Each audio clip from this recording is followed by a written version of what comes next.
Hi there, how are you? We're just coming down to the motorhome. We've got a few things to do because we're prepping it to go away. We've got to put a new curtain in, we've got to load it up with food and drinks and clothing, so we'll get into it. Alright, so we have successfully installed a curtain. Kind of. That's our professional. It's professional. It's not, you know. Yeah. Well, we'll see how long it lasts. It's a bit of clothesline wire with a couple of sticky hooks. It's doing the job for now, so we'll see how long it lasts. And we bought some screws, but Brian didn't really want to drill holes in the motorhome. So if that falls down, I'll drill holes. Okay. Yeah, so we'll try that first. See how it goes. Apparently you can get the curtain as an optional extra, but we didn't know that, so that might be a new thing. So we'll see how that goes for air conditioning. Now what are we about to do now? This is what we bought the other day. Oh yeah.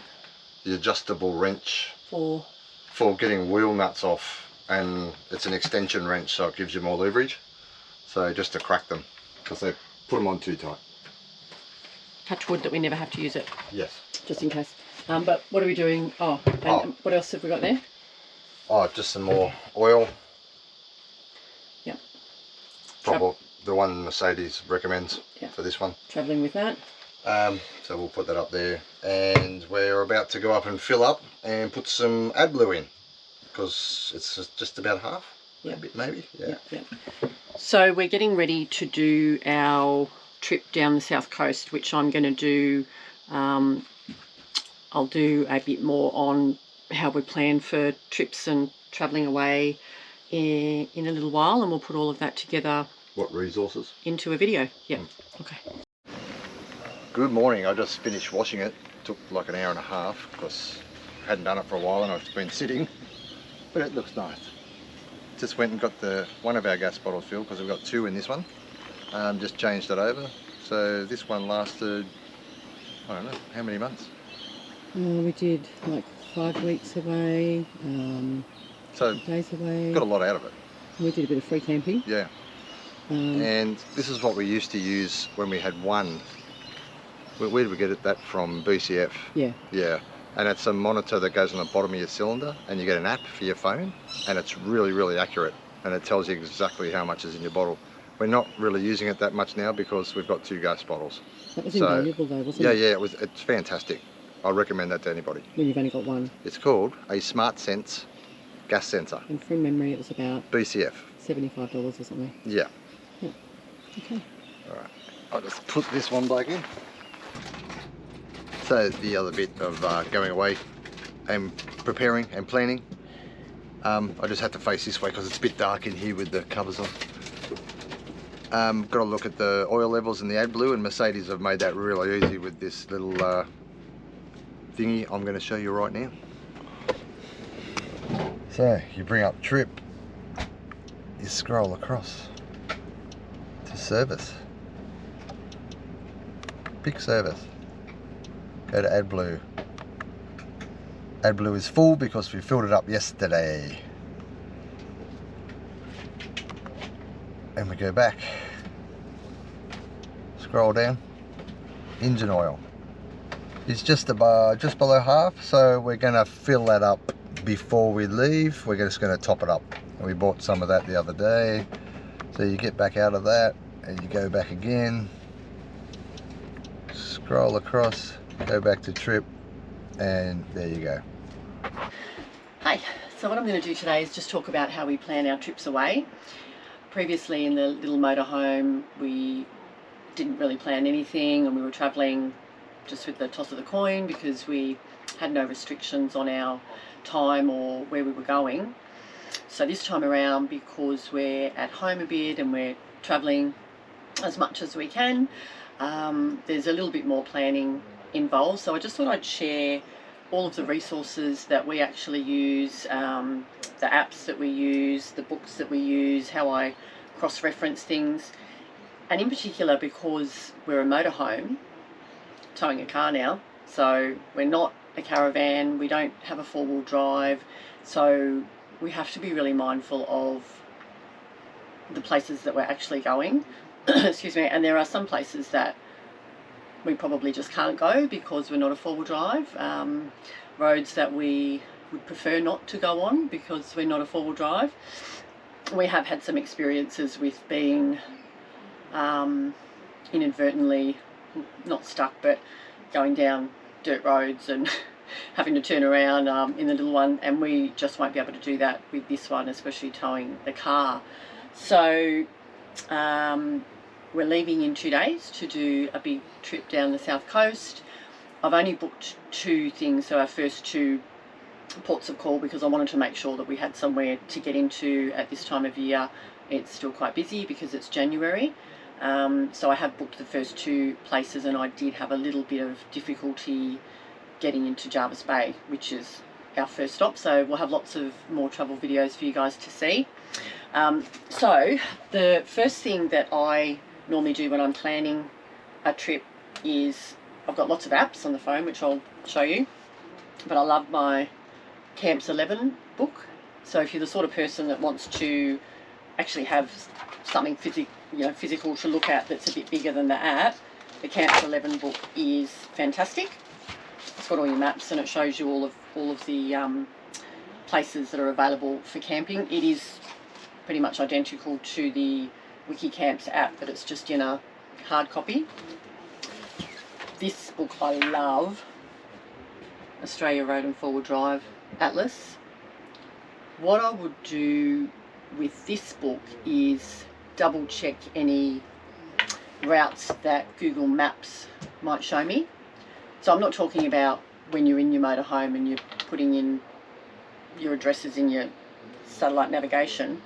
Like when you're just sitting around and you're planning a trip and you say, you know, we want to go from A to B, Google Maps will give you the most direct route, and you probably all know or have worked out that it will take you up some dirt roads.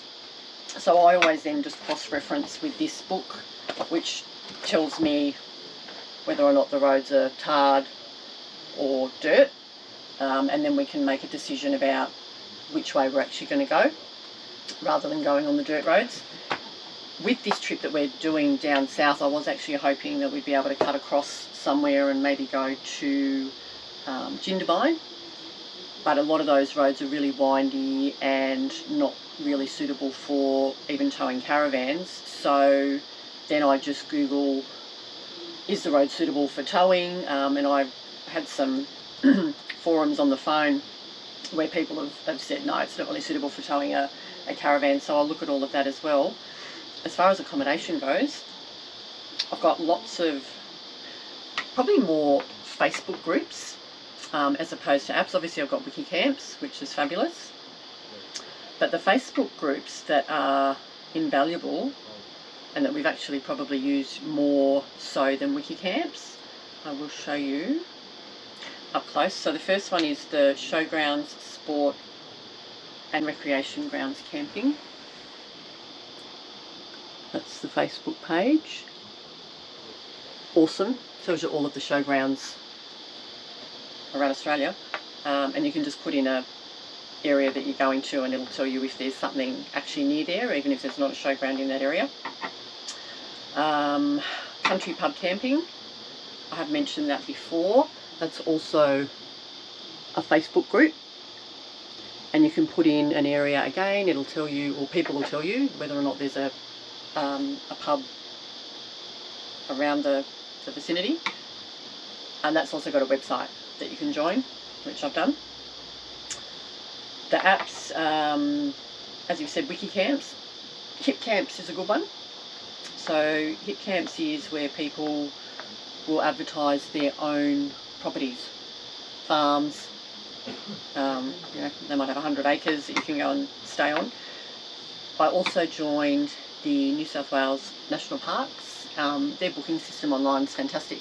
So you just register, and then when you're travelling you can have a look on your phone or your laptop for national park camping, and the booking system is really good. I think when we first started, it was all a bit overwhelming with doing all of the navigating, and do we book somewhere, do we not book, do we just wing it? We've never really had too much of a problem apart from school holidays. What I would suggest is, if you've got bucket list places that you want to go to book those in advance. So after we do our trip down the south coast, a little bit later in the year, we are heading to Uluru. So that's a bucket list place that we want to stay. We're meeting some friends at the Flinders Ranges, so we've booked a couple of nights at the Flinders Ranges because we're meeting up with friends, and we've booked a couple of nights at Uluru because we want to make sure that it's available when we get there. Everything else in between, we're not going to book. So I would just suggest booking those bucket list places, watching lots of other people's YouTube channels. So I have to give a shout out to, well, probably the Feel Good Family, are one that we've watched on and off for the last year or two. I even watched their YouTube channels to have a look at the roads for places that we want to go to, because I wasn't sure what it would be like towing the car behind the motorhome, for example, from Flinders Ranges up to Uluru. So I had a look at some of their videos, and just fantastic. So lots of watching of people's YouTube videos, and look, that's probably about it as far as the resources that we use, and hope to bring you lots more travel videos. So keep watching, and make sure you subscribe if you haven't already. Hit the notification button, and you'll be able to see all of the up and coming travel videos that we've got. Thanks for watching.